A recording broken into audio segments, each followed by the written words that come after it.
Welcome to the only place where real, raw, and vulnerable conversations happen with Ifbb bikini pros to give you an inside look at their struggles, strategies, mindset, passions, and all of life beyond the stage. This podcast is made to inspire, motivate, and remind competitors and the average gym goer that even the most extreme lifestyles and elite athletes have their ups and downs. Thank you so much for tuning in today. I'm your host, Celeste Turk, and now it's time for the Confessions of a Bikini Pro podcast.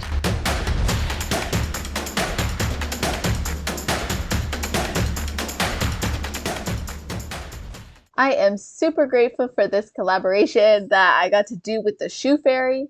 It is only going to continue from here. I enjoyed every single minute of this conversation with Alexa, and I have no doubt that you will too. And of course, because we have partnered up for this episode, we would like to offer you a discount code. Of course, when you use this discount code, it's not just going to support the podcast, but it's going to support me. And that discount code is super simple. It is Celeste. You can use that at checkout on shoefairyofficial.com. Today, we have the absolute pleasure of talking to a woman who makes immense contributions to the competition world with her company, the Shoe Fairy, which she started at 23 years old, not too long after competing in her first show. She realized how hard it was to find a competition heel on social media that competitors could really trust and connect with. So she filled the void in the industry with her love of shoes and bodybuilding to bring competitors the best head-to-toe look on stage that really wows the judges and portrays your personality. I am really excited to talk to her, not just about the company, of course, but about her. I think she'll have a lot of things that we can all relate to as competitors, business owners, and just the type of, type A personality. So I'm very excited to welcome her. Alexa Stimp, how are you doing? Hi, Celeste. Thank you so much for having me. Thank you for the beautiful introduction. You're welcome. Appreciate it. I'm so excited to be here. Of course, I'm happy to have you. And I was telling you, before we started recording, I have a lot to talk to you about and get into. And I've been grateful that I can have you on the show, especially like I was mentioning to you after connecting with Rachel and then just establishing this collaboration with the Shoe Fairy. I was like, oh my gosh, it was one of those moments where I was like, why didn't I reach out sooner? Because it felt like such a dream collaboration. And then now that it's happening, I'm really grateful. And I've just prepared so much for this episode because you have inspired me and I got the chance to really look more into your story, and I just think it's awesome and I want girls to be able to learn more about you. So I always start the episode off usually when I'm interviewing competitors with what they do before their heel hits the stage, but I wanted to ask you what you hope girls think about when they think of the Shoe Fairy. Oh, good question. Okay. When people think about the Shoe Fairy, I want them to think about more than just shoes. So I feel like when you're shopping for products online, there's so many websites. You can go on Google, no matter what type of product it is, you can type in bikini competition shoes and a bunch of websites are going to come up. Even there's Google ads for Walmart selling bikini competition shoes. And people think that I in this industry and in this business, oh, you don't have a lot of competition. I'm like, that's so false. Go to Google. But I think that what sets us apart is the actual brand and the community I've created within it. So everything I do within this business is driven by just feeling confident and empowered in myself every day. And I want to share that through my business, through our branding, through our marketing campaigns, through our reposts of our customers, where it's like a big hype squad of girls in the comments section, in the reposts of all the story reposts, the reviews we get. I swear it's like the energy of my customer base is like a big hype girl squads, excuse me. And I want people to think of that when they think of the Shoe Fairy, think of confidence and empowerment. No, yeah, absolutely. I think that is what you get across, because that's what I notice is the difference. It is the community aspect. It is the fact that girls are able to talk and be inspired by each other too, or be inspired by, an athlete or a pro or another girl who's competed and get insight on how to do it. And you guys have a lot to offer beyond the shoes that other companies don't. And one of those things is a shoe quiz. And I want to know what someone can expect when they take that quiz. Okay, so the idea behind why I created the shoe quiz was this. I get this question all the time. I'm a new competitor. What shoe should I get? There is not a one size fits all answer to that. There's just not. What it comes down to is your personal preference. So let's just say that your federation allows all the heels on our site, which most federations do.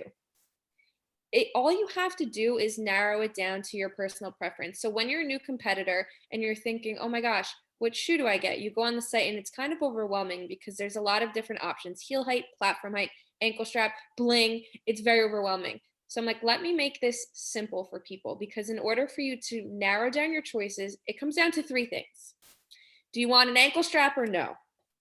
What's your preference there? I cannot answer that for you. So you need to decide if you want the strap or not. I can give opinions based on other customers, but you answer that question. So that's going to narrow it down, right? Now you have all your strapless heels. From there, it's going to ask you, do you want plain or bedazzled?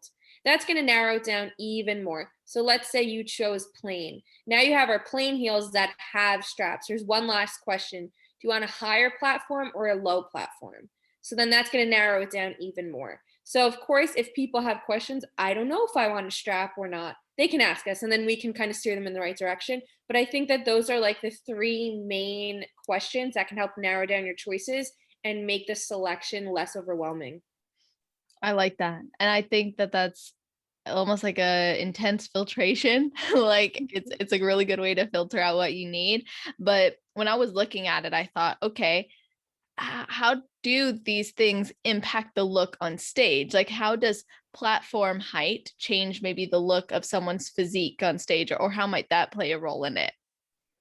It definitely does. And this is what I say to everyone too. I'm not an expert on this. I'm a business owner. I'm designing shoes. I'm running a business. I'm doing marketing. I'm not a judge. I'm not sitting there looking at physiques, to be quite honest. I'm focusing on creating all of the shoes.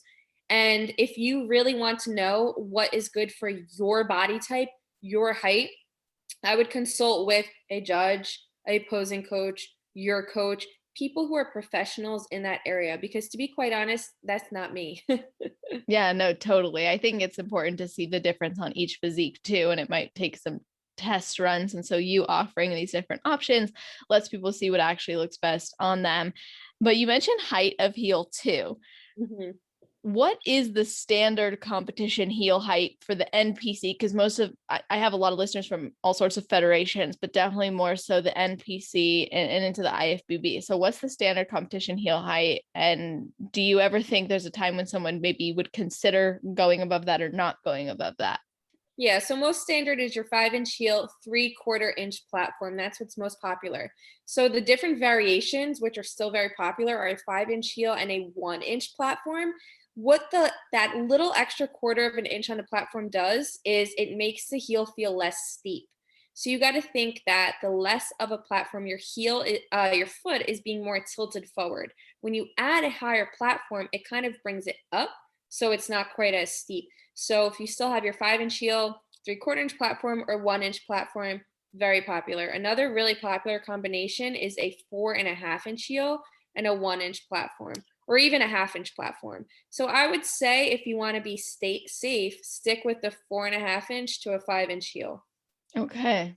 This is such good information. Oh my gosh. I feel like new competitors and existing competitors are listening to this like, what the heck? I never thought about that. I personally never gave it that much thought. And yet I'm like, yeah, it matters because you'll put on different shoes and it will feel different. I have two different the Fabulicious brand shoes. And I'm like, okay, well, these are obviously from the Shoe Fairy, but these two feel different and they are different in terms of the platform. And so I noticed that. But what do you recommend for girls with wider feet or longer toes or sweaty feet or narrow feet? You know, all these little special things. I noticed you guys have like inserts or you have like an adjustable strap or an additional strap. How does Mhm. this work? Okay, so this is a very loaded It question. is like You have a lot of options for a lot of scenarios. So just going to stick with what's most common. So we commonly get asked what's good for wider feet. I just want to clear the air that in this market, there are no wide shoes. I don't know. I've had customers say that they tried like Ellie brand wide shoes or Fabulous wide shoes. There are no real wide width shoes. There's a couple styles that have wider toe beds. So if you get any of the Fabulous brand heels with a 1-inch platform, it has a wider toe bed. Our Olympians do as well. So when I designed the Olympian heel, I specifically made the entire shoe wider. If you have a narrow foot and you're having trouble with having too much room in the shoe, that's when the inserts come in handy. So what I noticed with a lot of the inserts is also what's very common, I'm sure you've seen this a million times, is the toes sliding forward and the toes sliding off and the feet sliding forward. That happened to me when I competed, actually. So I wear Fabulous brand heels. I got them like off of Amazon. I was struggling because my toes were sliding. All of this led me down this journey of creating my own brand and manufacturing my own products, which is, I have a lot of exciting things in the works right now. But what I ended up doing when I was visiting my factory was I tested out every single insert on the market, and my foot would just flatten the insert out. So then my foot would still slide forward. And I'm like, this insert is actually not really doing what it's supposed to do. So I met with a podiatrist, and with my factory, I ended up making my own insert. It's called the Heel Good insert. It's on our website, and it's very, very dense foam. So it says in the description that we recommend this only if you have extra room in the shoe. Because if the shoe's already tight, your foot's not going to be able to allow for that insert to go in because it's so dense. But if you have a narrow foot, or let's say your shoes stretch out too much and then they're too big and your foot's sliding, the Heel Good insert is perfect for that because it's super dense. It's going to take up the extra room, prevent your foot from sliding. We have a detachable ankle strap. And what that does is that's great if you buy a strapless heel and you're kind of on the fence with if you want a strap or not. So that way you have an option of adding a strap. So the strap, it's very hard to just explain with my words, but it pretty much wraps around the bottom and comes up the ankle. Okay. So that gives girls the option of having strap or strapless. What else? In the description of all the heels on our website, we have specific sizing instruction. I'm also getting work done on the website now, which is going to have like a size indicator. So if it runs tight, if it runs more wide, if the length is bigger, just to help people even go that extra step of finding the right fit for them. I love that. Oh my gosh, I had no idea. I mean, I've seen you do a lot for your brand, and like you took prototypes around to have people wear them. I want to hear all about this, of course. Oh my gosh, I could talk till like I'm blue in the face. I think that's so awesome. Like you went the extra mile all the time. Like you went to the lengths of talking to a podiatrist. Like that's, people aren't doing that. So I want to know how you got to the point of even just developing the Olympians, because I think this is what you guys are probably most known for now. And you actually designed them yourself. So what inspired that design, and how did that process look from start to finish? Oh, this question just like warms my heart because I went through a lot of adversity with this, to be honest. So when this all started, this was never like my plan going into business. I started this business and I realized my dream was to take over the entire industry. And it still is. I wanted to be known as the shoe of bodybuilding. So any competitor that competes, they all go to the shoe fairy. And I thought to myself, okay, how am I going to do that if I'm selling the same shoes as everyone else? I need to be different. And then that's when it clicked. I noticed that there were so many faults with the shoes on the market. I experienced it myself when I was competing. One, the plastic was rock hard. My toes curled in at the side. The shape of the shoe was very narrow, so my foot hung off. And then the front was very pointy. No one's foot is shaped like that. Then my toes would hang off. The suede insoles would get stained and dirty, so then they look all dingy. I just didn't like the quality of the shoe itself. And I'm like, wait a minute. Like a light bulb went off, and I just decided I was going to be crazy enough to create my own shoe. So what I did was I fixed all the things I didn't like. And that's how this started. So when I started this, I believe in like 2018, maybe even 2017. And after a year and a half of prototyping, developing, mind you, I had zero manufacturing experience. A year and a half went by. My very first production came in of the first Olympian heel, and it was all wrong. No. Yep. Everything went wrong with it, and they ended up, and I couldn't do anything with them. And luckily, the factory ended up giving up, and luckily they ended up sending me all my money back. But now this was even a couple months later. So now we were almost 2 years into this, starting back at square zero. So you can imagine like how frustrating that was at that time. So I found another agent, another factory. We actually met up right away, and I started developing it with them. So, I mean, it's been a very, very long process, but now I have the OG Olympian, which is with the strap. That's our first style. We then came out with the Olympian Mule. So the caveat to that was the problem that I wanted to fix was majority of girls don't want to wear strapless on stage. And that's because their foot doesn't feel secure. And that's because the plastic doesn't go up high enough on the foot. Feels more like a sandal where your heel is like slapping on the shoe when you're walking. Yeah. And you don't feel secure. So I decided, okay, I'm going to change the measurements of the upper so that it hugs your foot in and it actually feels secure. So that's where the Olympian Mule came in. So every time I create something, I'm trying to solve a problem. Same thing with the heel good insert. All the inserts were too thin. They weren't actually helping. So I created my own insert to actually solve the problem.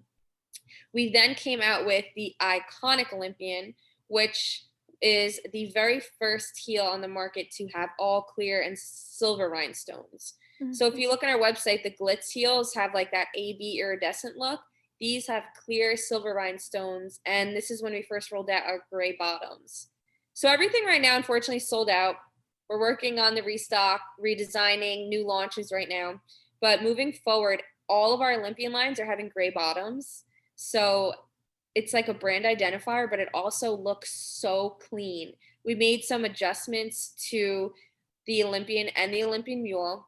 They look so phenomenal, literally like the perfect glass slipper, even better cushion than before. They're amazing. And we're launching a brand new Olympian. I don't want to disclose the details yet. I redesigned the iconic. We're launching the iconic Mule.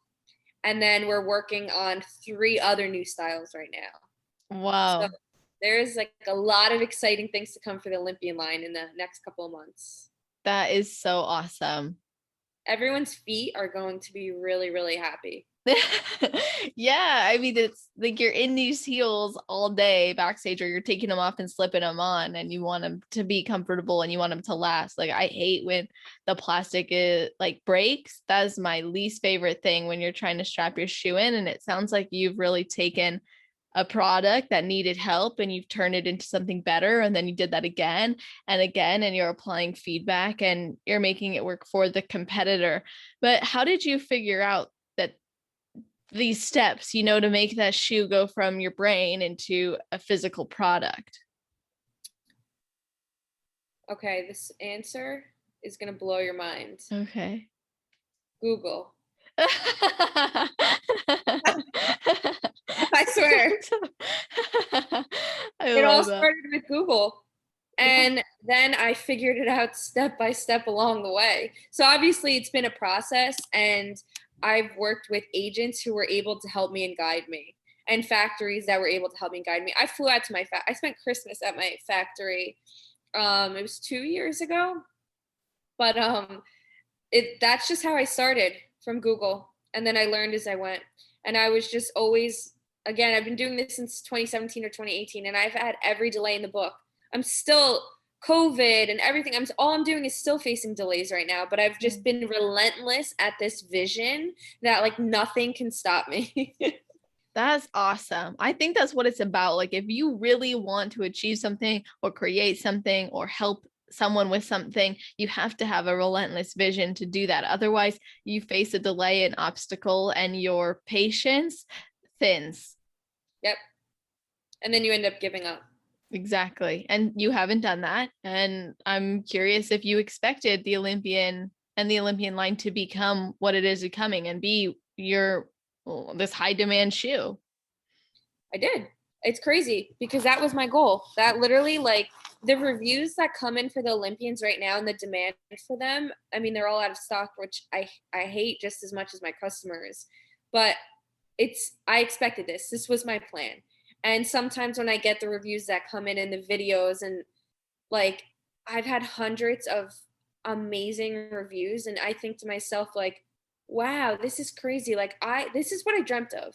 Like what people are saying is literally what I dreamt of and now it's happening. So I did expect it, but it is still surreal sometimes. And where I'm actually going to be taking this and what I'm working on now, I just cannot wait for everyone else to get to experience too. Absolutely. You seem to be really skilled in marketing, and your brand is really beautiful, and it's cohesive, and it speaks to the audience. And is this a skill you developed at 23 when you decided to launch this business, or is it something you already had? Has it developed over time? Oh boy. No, I did not have it. I have a bachelor's degree in psychology. Me Um, too. I love psychology still. When I started this business, what I did for content was I had two poster boards, like white poster boards. I would put the shoe on them. I would use my mom's like flip phone. She had flash on it. That was my lighting. And I would just take pictures on the cell phone. And if I go we have way too many posts for me to ever care to go back that far. But like some of them I think are on my iPad. They were terrible. I would like use apps and put text on them and stuff. Everything was horrible. So no, I had zero marketing skills to be quite honest. Then what I found was I love it now. Like I grew into it and I taught myself everything and now I love it. And I think I love it so much too because it somewhat correlates with psychology. Definitely. You have to know who you're talking to, know what their needs are, and Mhm. how do you show them that you understand those needs. You know what also kind of makes that easier is I was a competitor, so I was my customer. So like we're not afraid to use language that is like spill the tea, sis. Like stuff that Exactly. doesn't sound professional. Like no, we're connecting with the female audience. Like we understand how to connect with them. I was just thinking about this the other day because when I'm talking with a client about their relationship with food, they're usually competitors. This is who I support. I realized, wow, if they were working with someone else who didn't understand competing, there would have to be so many mini conversations between that. Oh, well, what do you mean macros? Why do you have to weigh this? It's like, oh my gosh, you know them. So you can just say, I know exactly what you're talking about. I know exactly what you're thinking about backstage. Or so you connect on a level that others aren't connecting on. Hmm. Absolutely. Why did you decide to go from competing to full business mode?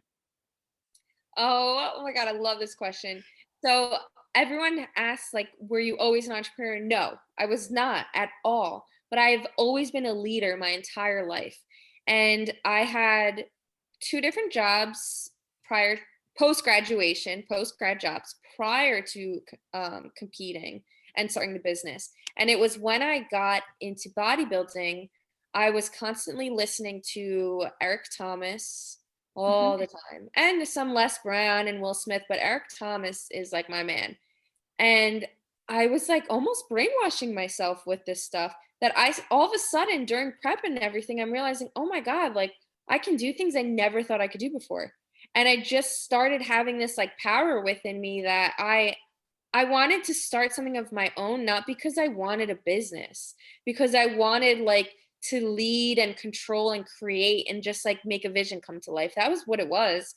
And I just loved the industry so much. I was so just engulfed and passionate about it because at the time, my full time job, I had no fulfillment, no passion towards it, whatever. I could care less. All I cared about was the gym and my dieting and competing and all of that stuff. So I was like, okay, I want to start a business in this industry. Also because I spent all my money on it. I like went broke competing. I'm like, wow, this is a growing lucrative industry. Mhm. What do I want to do? I want to do something that's different. Everyone was already doing suits, doing jewelry, doing coaching, supplements, everything, you name it. And I'm like, I want to be different. And anytime I do something, I want it to have my own like different spin on it. And then I realized one day sitting there that everyone does the same thing after they compete. Still to this day, they post their stage shots and then they tag where they got all their stuff from. Do they not? Yes. Everyone does that still. Yes. And this was back in 2015 when I noticed that and it clicked. The gap was shoes. There was no one known on Instagram or social for shoes. I, Wow. I got mine on Amazon. It was that or the exotic and stripper websites. There Yeah. was the one that was like known for the footwear aspect, and I love shoes. And that was it. I thought of the name, everything, and I said, I'm gonna do the shoes. I'm gonna be known for the shoes. And that was just kind of how it started. Oh my gosh, that is so cool. So smart too. You picked up on a trend that was happening and you were able to say like, wait a minute, there's no one filling this gap. Hmm. And you like shoes, so you filled it. And this was at 23 years old. Hmm. You have mentioned you brainwashed yourself, with this positive mentality, this fortitude to say, I can create something and follow through on it. And you built this community and you saw the success in your mind before it happened. And now you have these moments of like deja vu, like I've seen this before and now it's here and it's real and it's happening. What developed within you since starting your business that's kept you going even through maybe more stressful times? Oh, you know what? I invest so much time in self-development still to this day. It's like a passion of mine. I started to change where I just became super selective with everything I'm putting in my mind and in my ears. So podcasts, listening to podcasts and anything that would people's stories sometimes just inspire me so much. So that's I just became super selective to where my attention was going when I wasn't busy, when I wasn't working, and how to keep feeding it and learning. So I just became very obsessive with wanting to improve and get better, and I've only become more obsessed with it over the years. Like now I have like crystals everywhere. Like I'm doing like everything under the sun. But it's just like, I don't know, once you start to actually experience the benefits and the confidence of gaining that momentum of giving into yourself and seeing those things pay off and come to fruition, it's almost like when you're competing and you're seeing changes, it becomes addicting and you gain momentum. The more you keep doing it, the more you tell yourself you're going to do something and then you do and you see it happen, it's just like an addiction. And I've just been feeding that addiction now for almost 6 years. Oh, yes, that is amazing. And it's amazing when you see it, like you said, actually happen. And a lot of people say, oh, this is woo woo. This isn't worth my time. I'd rather just wake up and work. What do you do on a day-to-day basis to prime your mind? Like you said, you listen to podcasts, you fill your ears with stories and positivity. Do you journal or do you meditate? Do you do anything like that?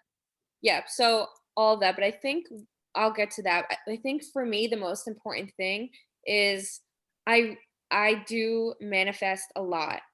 But I don't just like say it. I need to like what connects with me is nature. So I go somewhere by water or I'm outside or I'm listening to birds or nature or something.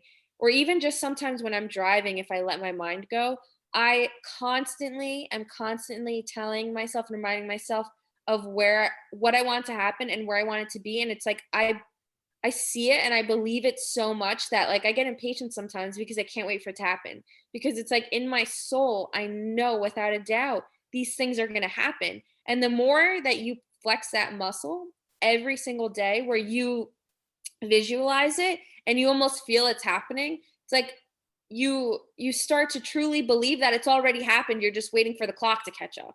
So sometimes I actually get super impatient because it's like I know these things are going to happen. I guess because I've already proved it before. And once you prove that stuff to yourself and you just keep doing it, you truly do believe in manifesting things. So I think it starts with needing to be clear on where you're going. It's like if you're walking on a path. If you don't know where you're going, where where are you going to end up? It's the same concept in life. You need to be very crystal clear on exactly where you want to go.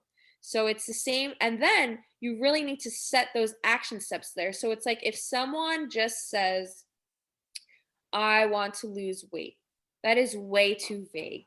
Nothing's ever going to happen if you just tell yourself I'm going to lose weight. You need to set dates. How much weight? Keep going into the micro actions. How are you going to get there? In a monthly basis, on a weekly, on a daily, and break everything down. So that's how I do everything. I'm very, very extremely intentional with everything. So I break everything down super micro. It's all in my phone on my to do list. I put it out by each day. I'm super micro with everything. And I'm very, very crazy with my thoughts. So I'm always trying to remind myself, one, of I'm huge on gratitude. So it's very easy when you're overwhelmed and stressed out to get let those things consume your mind. But if you can just switch it to just like your perspective, all the things that you're grateful for, but that can only get you like so far. I feel like what I've done a good job at, and this is something that I had to flex for like months to make it a habit, is my perspective on everything. So like no matter what bad thing is happening to me, I'm really never going to actually think it's that bad because I'm always going to find the positive in it. So like a month ago I just had a really big surgery and I'm still recovering over it. And it's super frustrating because I'm like, I just want to feel normal. Like I'm a go, go, go type of person. I could barely work out. Like it's frustrating, but I'm like, but, but I had those 3 weeks to be able to relax and reset. And now I feel like I'm even better. And like, it's, if you can just like prime your mind to switch everything to figure out what the positive of the situation is, because I swear and I promise there's always a positive of everything, you're just gonna be so much better at life and so much happier too. Beautiful. Yes, I could not agree more. And I think when you have visualized something in your head, it makes it then even easier to say, I know there's a positive in every situation because I've seen this play out. I know things are going to play out well, how I want them to. And even though it's not working out right now, it doesn't mean it never will. It's just, this is a bump in the road, but it's not something that I need to look at as a bump. It could be something that's projecting me forward. It could be something that's helping me onto a new idea or a new path, or it's like you said, giving me time to rest or giving me time to focus on other things. So I love that you prioritize reframing and gratitude and celebrating where you're at. I think that's very key in anything, and probably why you've been able to be so successful and withstand the things that other people maybe wouldn't have, or why people say businesses fail within this time frame. It's like, well, maybe businesses that don't have the vision, or businesses that don't have the passion, or businesses that don't have that belief. Yeah, and I just want to like say on top of this, everyone, is this is something that doesn't, like, this whole perspective and mindset shift does not happen like by doing it one time. Like I've went through extremely difficult things in my personal life over the past year, and I think that's what developed it even further, because what I did to help me get through all of that was journaling. So I would be reminding myself every day and writing it out pen to paper, trying to find the benefits of things and trying to not focus on the negative. So my saying for life is, what you focus on grows. So that was something that I had to literally write in my journal every single day and remind myself every single day for months, and check myself. You have to check yourself and switch it. Like this like whole perspective shift isn't like a one-time deal. If you want your life to really change in regards to that, you have to constantly be working on that daily and listening to the right things. I feel like I've listened to a lot of podcasts and stuff, and over time that kind of just would keep reiterating that and just expanding on it and help me really lock that in for my own life. Definitely. So keeping things in your circle or in your mind that are actually helping you with the beliefs and the habits and the behaviors you want to reinforce. Hmm. When you are focused on reframing something, I think it's easy to sometimes distract from the fact that you're going through an emotional experience, right? And every emotion definitely teaches us something, whether it's positive or negative. How do you make sure that you're able to have compassion with yourself as well, like to say, okay, yeah, this is hard, and that, and I recognize it's hard, and it's okay to say that, and then move on and find the positive. I always let myself feel everything first, because I was someone that would try to keep moving forward. And what that ended up doing was pretty much just biting me in the ass. And what I learned from certain experiences in life is you have to allow yourself to feel with things and deal with it. So if you're having anxiety and you can't move or you feel debilitated, like, peel back the layers, allow yourself to feel it, and then think, okay, why am I feeling this? And try to peel back one layer. It's like an onion. Well, what could be triggering this? Where did that come from? And what you'll realize sometimes is you could be looking at problems at such a surface level and not really what it actually stems from. So then when you're able to solve where it actually stems from, is when you kind of have that whole like perspective shift towards it. But it's very important to feel things, not stay there, but investigate further and investigate further. And for me, that's where journaling is very handy. Like sometimes if you're just trying to think about these things in your thoughts, it's very easy to go in circles.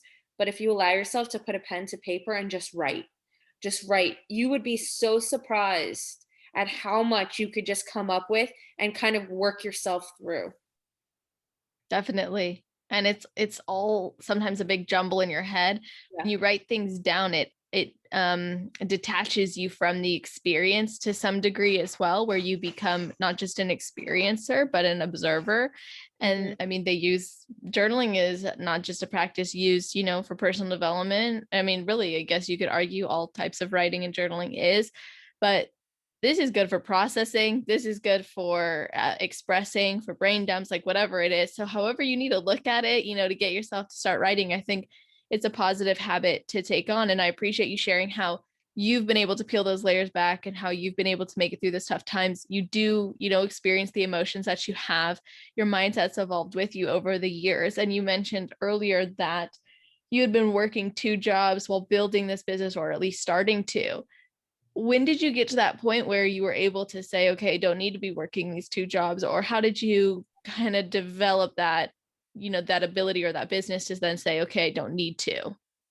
Well, I had only one job at the time. I had 2 post-grad jobs, but I switched over to another one. So I was working full time when I started the Shoe Fairy, and my hours were 6:30 to 3. I had a very far commute, so I was up at 4 something in the morning.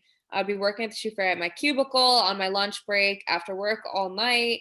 It was crazy. And I would be so tired sometimes at night. When I started the business, I used to put crystals on shoes, like glue them on by hand myself to customize shoes to match the bikini because I wanted to stand out and gain traction.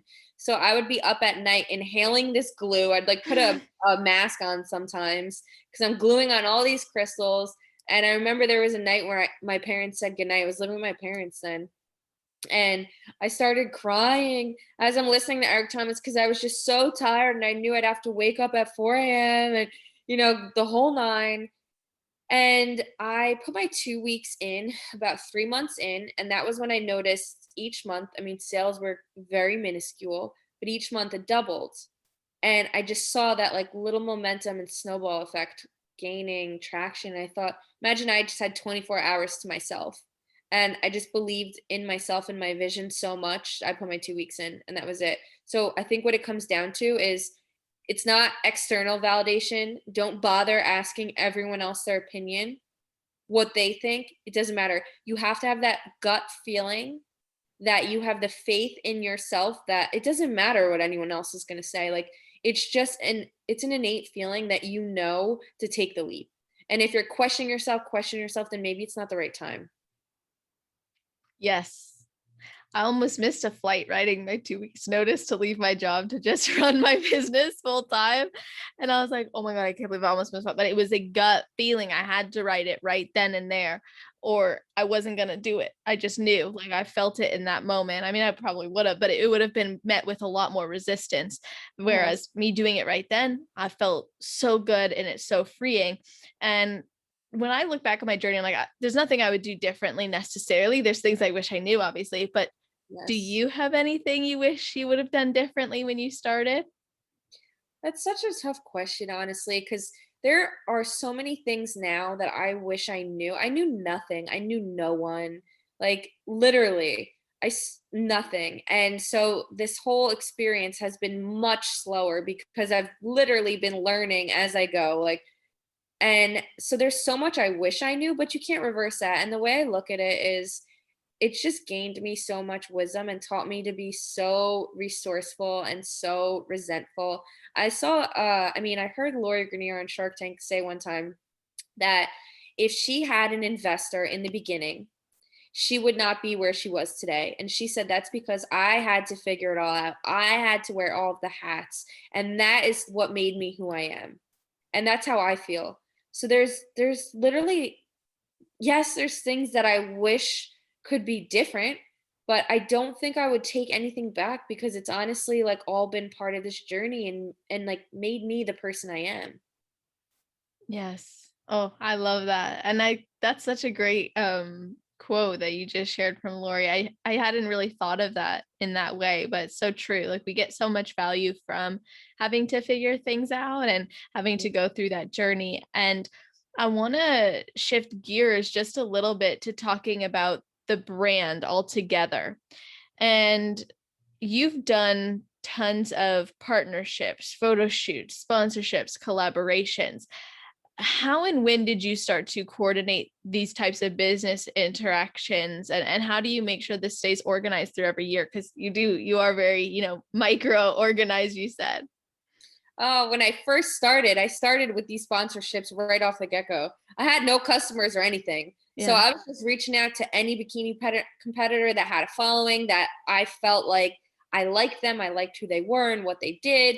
And I would just reach out and say, hey, like, can I send you free pairs of shoes? I'll customize them with crystals, however you want. And that's how it all started. So I started sponsoring people right off the bat.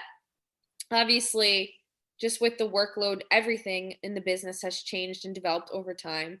Now, Rachel, our marketing manager, who is the person that you first spoke to, she is the one who's kind of in contact with everyone first to kind of take some of like a load off of my plate.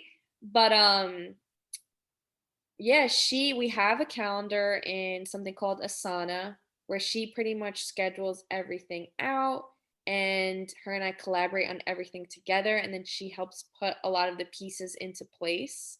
So it's definitely very helpful to have someone there taking that load off of my plate, because for a while I was the one doing it.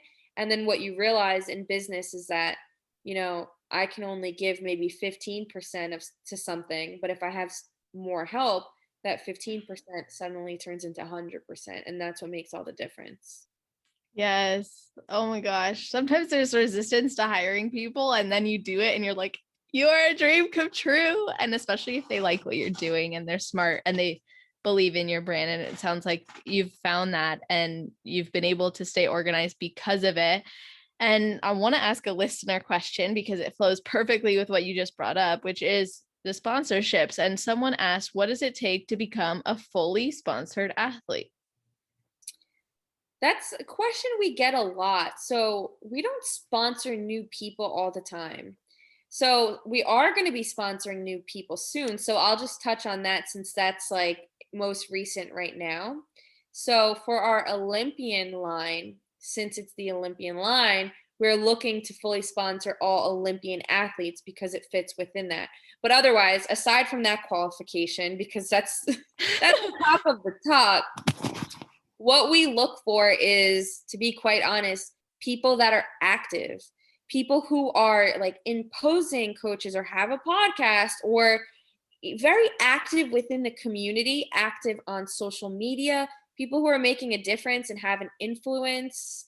Also, I like to really like stalk people out and just see if their vibe resonates with me. So that's why sometimes I hate at like when people ask this question, because there's not always like a black and white. It's like, do I feel like they fit within like the personality of having a positive attitude, trying to empower others? Are they confident? Are they trying to help and give value to other people?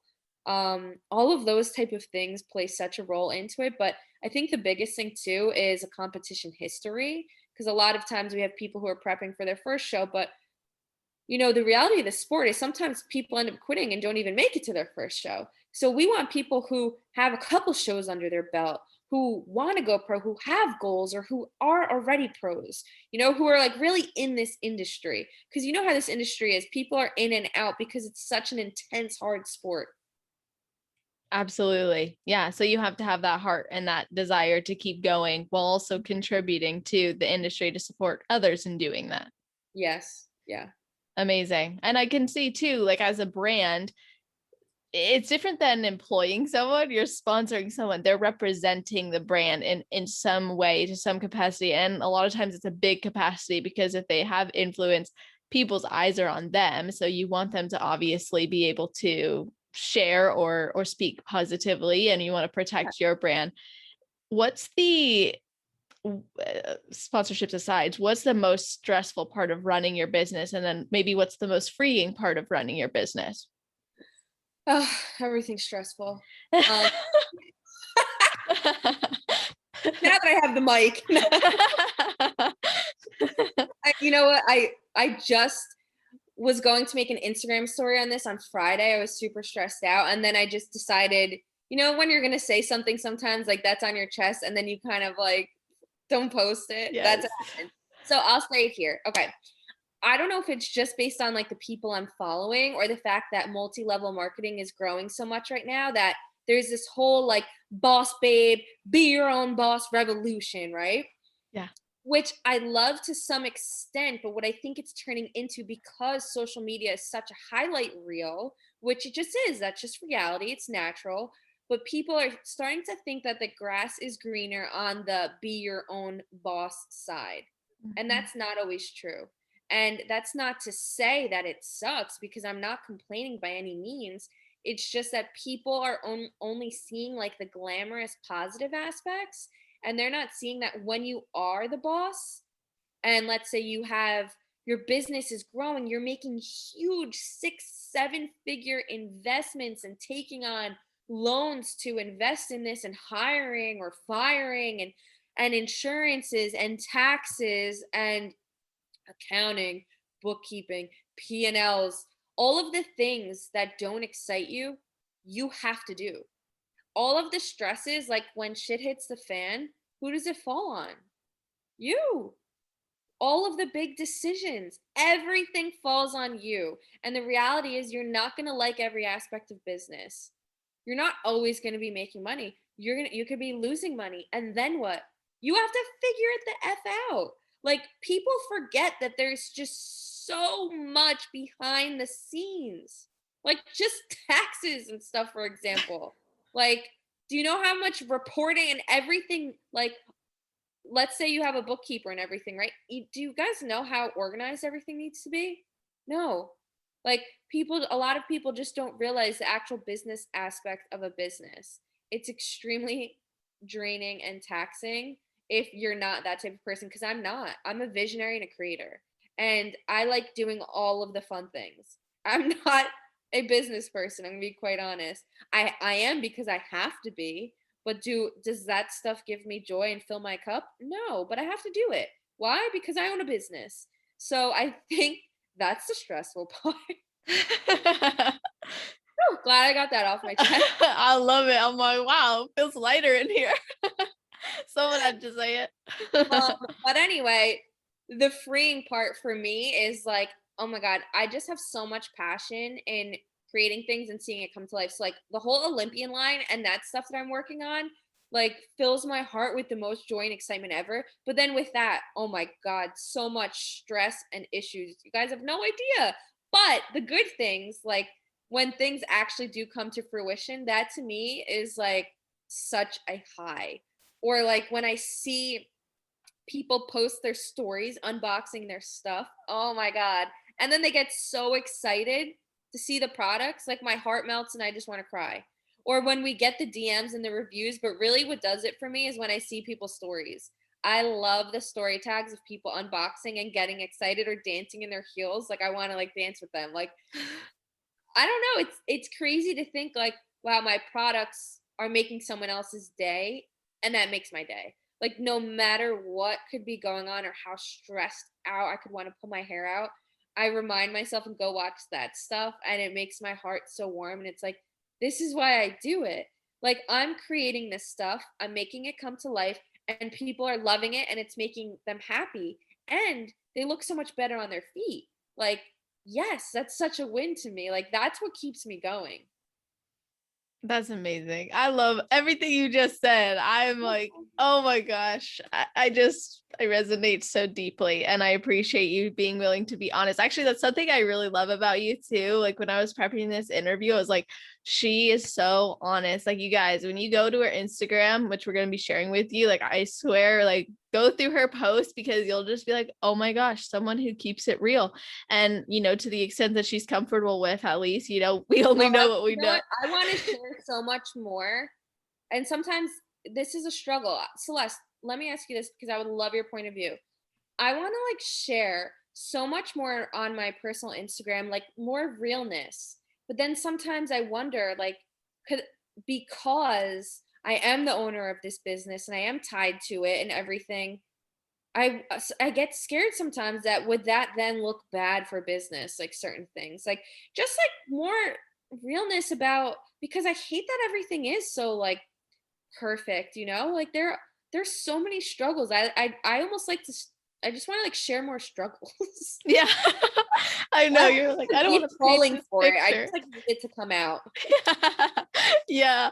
Yeah. No, I don't think it's bad for the business at all. Like, I think because you are so positive and because you do reframe everything, it's just perspective, right? Like, you're so positive and you reframe these things because you go through these challenging things or because things are really stressful. And I think people need to see that, it's not just like you were born with glitter, you had to kind of, you had to really evolve and you go through these things. And everything you just shared, I know people are going to listen to this and be like, what the heck, why don't people share that more? Like, these are the parts of business that do get forgotten, or parts of life that, because we're not just business owners, there's other things that you're going through.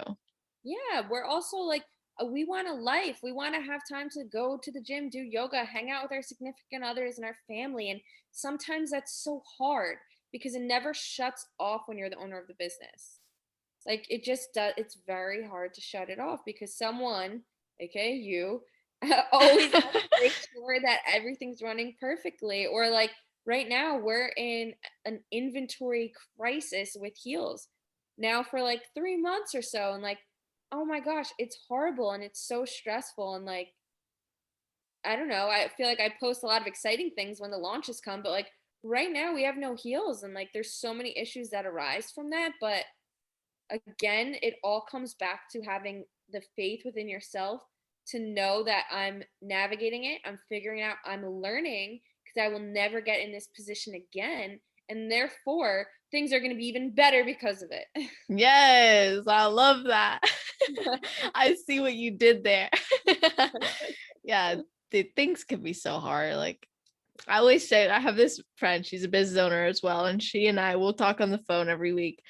And we'll be like finding ourselves kind of complaining about business and things that are challenging. And we always end it with, but I love what I do. Yeah. You know what I mean?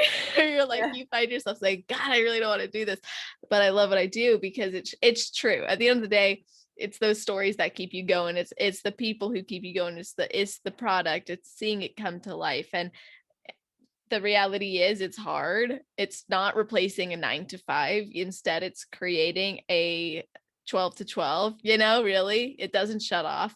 I think there's a lot of beauty in that, because you get to become and be your brand. And it's challenging, but it's also very rewarding because of that. Like you said, you wanted to find and fulfill this. You said you wanted to create something and lead something, and that's what you've been able to do. So yes, you're left with fulfillment even when there's exhaustion and challenges.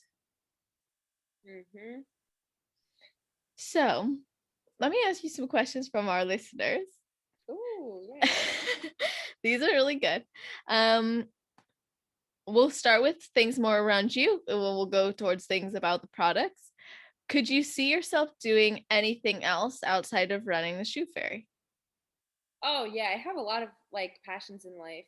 I really love helping people and speaking and connecting with people. So I know that that avenue at some point is going to get explored to where I can connect and help people more and have more of a voice, like outside of just, running a business. Like that will give me so much more fulfillment. I don't know when or how that's going to happen, but I definitely know that that's in the cards as well. Amazing. Oh my gosh. You already, like, even just in this conversation, you're such a light, you really are so natural. Oh. So another question. As a woman in the shoe sales industry, this one I think you've already answered, but what would you change, if anything at all? Okay. In the shoe sales industry, what would I change? I feel like you have it, like you've changed it in the fact that you've created a community, you're adding these different things to your website now that are going to help people. Oh, well, you know what? To really get specific, and what my goal is with the Olympians and especially moving forward is, okay, I can't believe this didn't click at first, is the functionality of the shoe.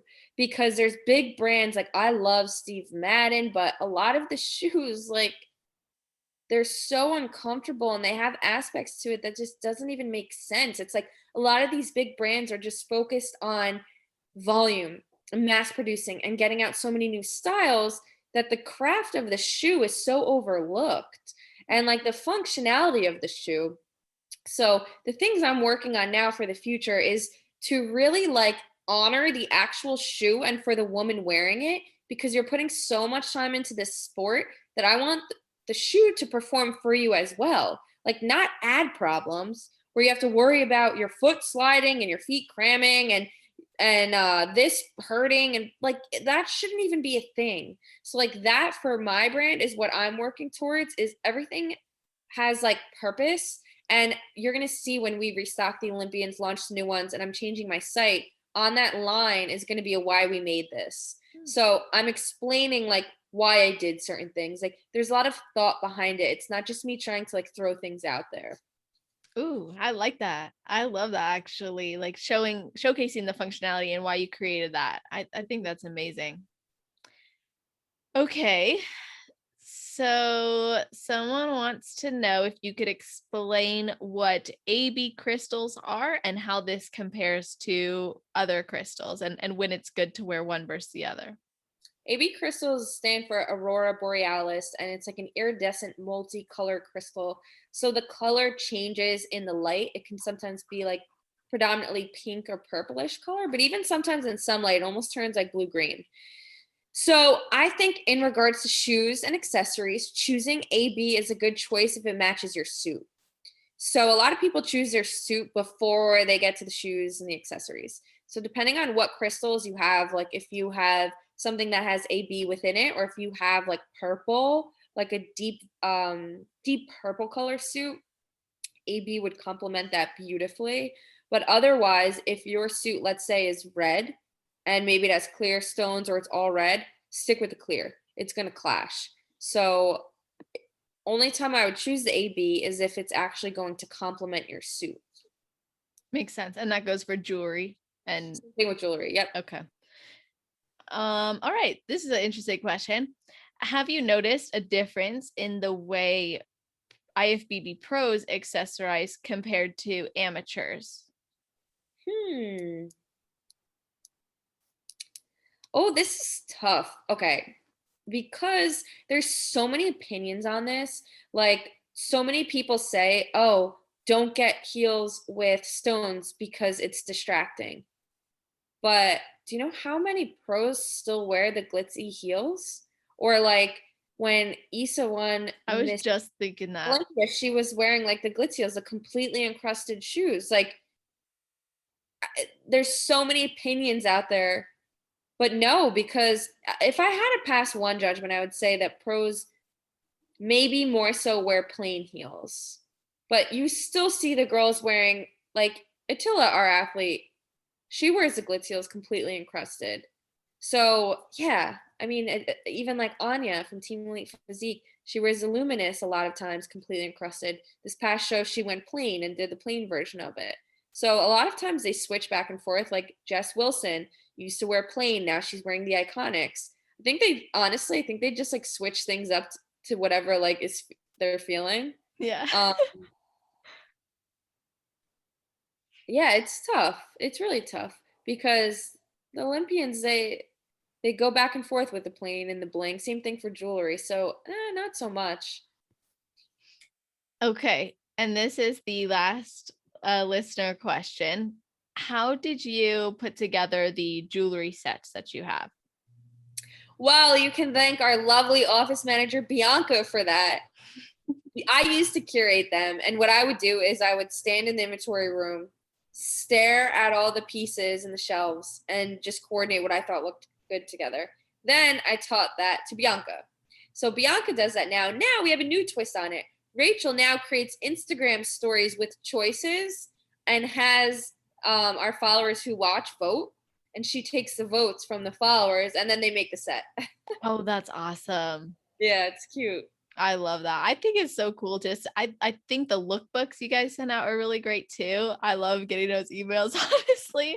I think they're so creative. And yeah, I think it's awesome again that you just incorporate everybody from the community. And I'm glad that we were able to do that as well, not just through the listener questions and learning about the products, but learning about you, the shoe fairy in the flesh, on this podcast. So did I ask, or did I not ask you anything that you wish that I had asked you?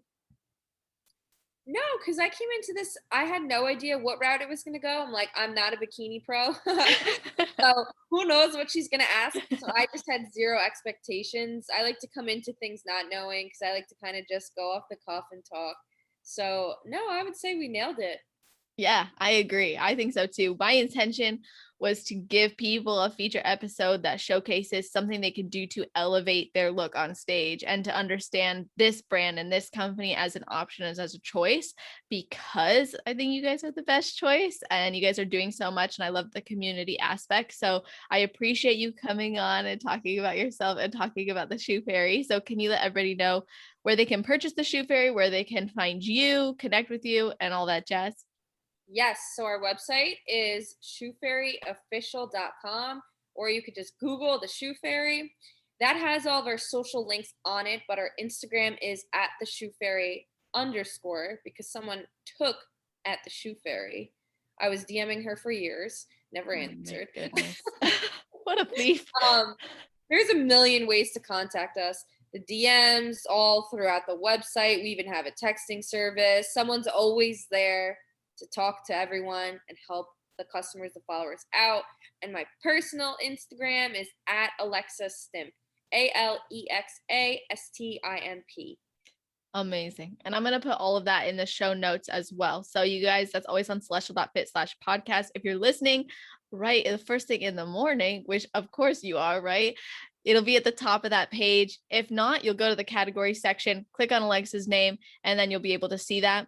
If you guys have any questions, of course, you could reach out to us. Follow-up questions, of course, send them over to Alexa, but tag us as you listen in your stories so that way we can celebrate. It will be so amazing. And thank you guys for listening. As always, if you have anyone else you want to hear on this show, a feature episode like this, let us know what you thought of this. If there's anything that you learned from Alexa, we love to hear it. And I hope you all have an amazing rest of your day, night, or morning, wherever you are in the world while you're listening to this episode